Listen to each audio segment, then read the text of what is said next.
Hey, Steelers Nation, it's Joe Rocky with the Pittsburgh Syndicate.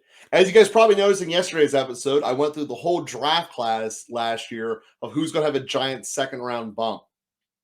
But we missed one very critical player because he gets his own episode. Your quarterback from the University of Pitt, Kenny Pickett. Kenny's going to have a breakthrough year. First off, Kenny already had an amazing second half of the year. He was a top 10 quarterback from the bye on. People aren't giving him love for that. He stopped throwing interceptions. Granted, he wasn't putting up 20 million touchdowns. He only threw 7 on the year. But our team was horrible in the red zone. And obviously, Kenny's part of that. But a large part of this failure goes back to exactly what I was saying about the flaw of the Canadian offense. There's not enough. You're doing this, so I know what it is pre-snap. It's you could be doing one of these 3 things. You could be doing one of these 3 things. I hope I guess the right one. And that only really comes from experience or taking away the options. And that's the biggest thing with this. My number one hope is that instead of giving all of the receivers various options every play, it's not saying you shouldn't have option routes, but as a core concept, have more constants. You were running a slant this play, you're running this play, and then let Kenny be at the line of scrimmage saying, changing that up, and then he can call an audible. The way Manning used to do it, the way Peyton used to do it. And that was part of what made the Marvin Harrison, Reggie Wayne to Peyton Manning connections so great. They always knew where each other was going to be. Because Peyton literally told them 3 seconds ago what to do. Because the play calls themselves were not option routes. They were, you do this. You're doing this, and I know what it is because of the play call. Whenever you see these arguments, which Kansas City pointed out, or Cincinnati, pointed out last year, that Steelers only run 6 plays. And that's true. They're all option-based routes. There's 6 plays that could Spider-Man into 180 different options, but that's not really helpful for 3 main reasons. First, Kenny needs to know exactly what they're doing, and with that many potential options on a play, it's very hard to know because you basically have to be Nostradamus out there to figure everything out. Second reason, the receivers end up setting into tells. They find spots they want where they're not going to get hit, and they just sit there. That's what Deontay Johnson does every play. He's a great route runner because he can find a hole and be open in it. That's not route running. That's learning how to find gaps. Important skill.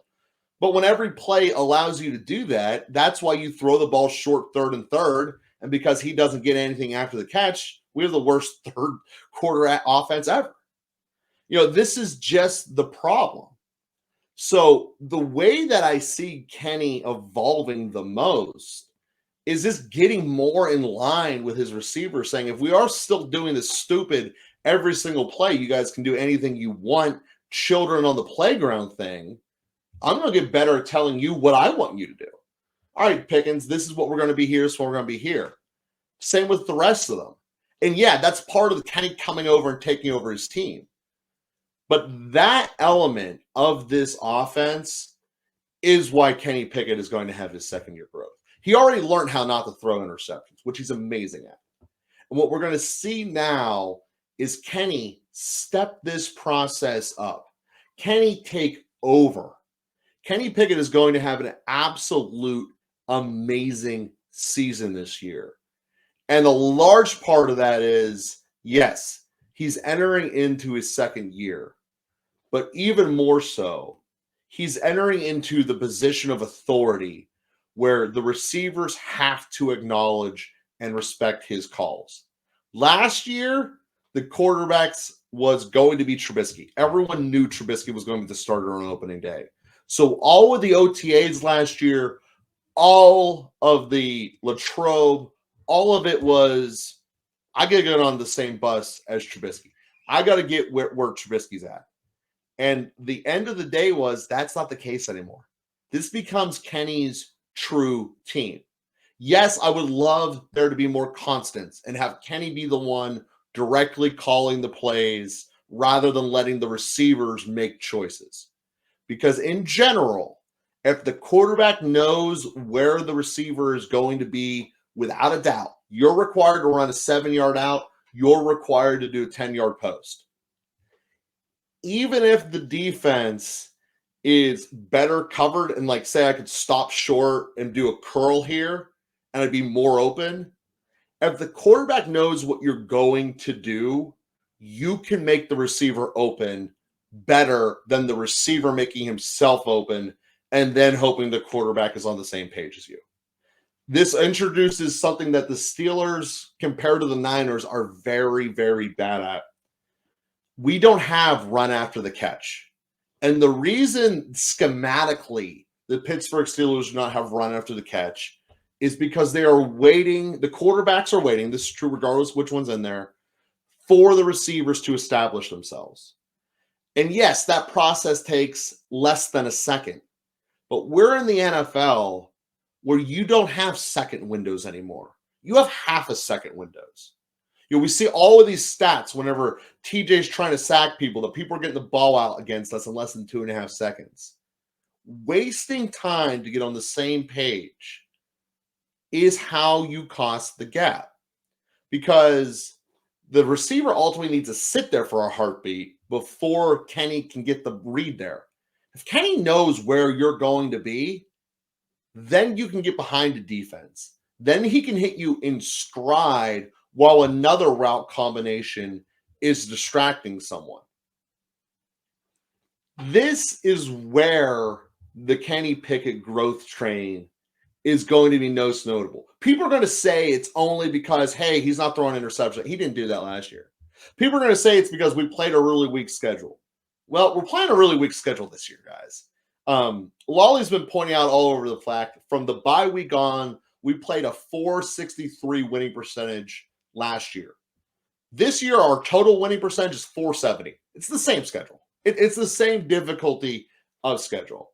Yes, we're probably playing two of the worst teams in the NFL between Houston and Arizona. And he might put up great stats, or it might be a just hand the ball to Najee and walk off the field type day. Either way, this team has the potential of winning by basically playing like Tennessee, handing the ball off, and just letting Najee take over. We can do that. The only reason they should do that is if Kenny doesn't take this growth. But I don't think that's going to happen. I think Kenny is going to take the growth. And then the offense that I think this most closely resembles, assuming that, Kenny takes the step, is last year's Vikings. Top 5 running back in the backfield, athletic freak out wide, very good tight end, and then Johnson would be comparable to Old Man Thielen. I think that's great. But it also has this ripple effect of saying, hey, we can play big too, like the old school Gronk and Hernandez Patriots. The Steelers offense gives so much diversity. And part of the argument for not having the diverse formations is it becomes too much for any person to absorb.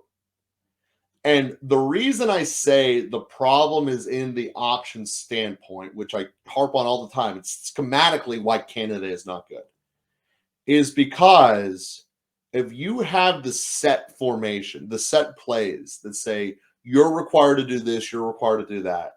And some people say, well, Joe, that's dumbing it down. The NFL's too advanced for that. Yes. That's true if you don't allow Kenny to change it. And there is no reason whatsoever why Kenny shouldn't have essentially the entire playbook as an audible at the line of scrimmage. And if you have more constants, it's not only easier for the quarterback, it's easier for players who don't get a ton of playing time to come in. It's how you can make packages for players and say, you only have 10 plays. You have the potential of playing anything, but because of the way we draw our plays now, you will be able to do a 10-yard out across the board. You can do it in this formation, that formation, rather than going off of, I think I see the safety leaning this way. Is he faking me? Is he not? Now I take an extra second to make the read I'm supposed to make as a wide receiver or tight end. And then Kenny has to wait the extra second after that for me to do the result of it. It's how you see receivers disappear out of games rather than becoming focal points. And if the goal of this team is to show multiple different personnel package as They certainly should. Making constants makes this whole thing better. And the offense as a whole could easily jump a touchdown a game. And this is how the red zone offense could drastically improve. You know, we have an amazing defense. We shouldn't have, we have an amazing defense. Imagine a world where we weren't relying on them, where we were saying, we're able to put up points. And therefore, it's actually a symbiotic relationship. We can be more aggressive because we know we're not going to let up points. So if you have the ability to say, hey, because we figured out the red zone woes, I know where my people are going to be. I can make the touchdowns happen. Now, when it's the middle of the field and it's 2nd and 4, we can take a shot in a way that's actually non-obvious. We can start introducing play action. And by non-obvious, I mean wide receiver down the right side of the field and just trying to chuck it to him. Because really since Fichtner, anytime we've thrown a deep ball has been down the right side. And the fact that Pickens isn't moved around the formation left to right is part of the issue. But all of this comes to pass saying that Kenny Pickett will evolve. Kenny Pickett has a chance of being a top 10 quarterback. He already has shown that. What has held him back is been connecting in the red zone. 7 touchdowns in 13 games appeared in is not what we're talking about. Changing that, changing consistent red zone, consistent, I know where you're at. Because all of this problem compounds the shorter the field gets. The shorter the field gets, the more crisp everyone needs to be. This is why at the end of the day, the Matt Canada offense that's been presented to us is not effective. Because you can't have everyone running around trying to figure out their own thing when there's not enough space to do it. It's why our red zone offense is horrible. And it's the number one thing that I hope Kenny steps up and replaces. Because in the 4th quarter, he replaces it. We see all his great comebacks. Same thing Ben had to deal with. Kenny Pickett can make this happen. And if he becomes as vocal and as authoritative as Ben did, we can have a great season. I just hope, really, really hope, that he gets allowed to start doing his audibles and taking over way before the 4th quarter. Here we go, Steelers. Here we go.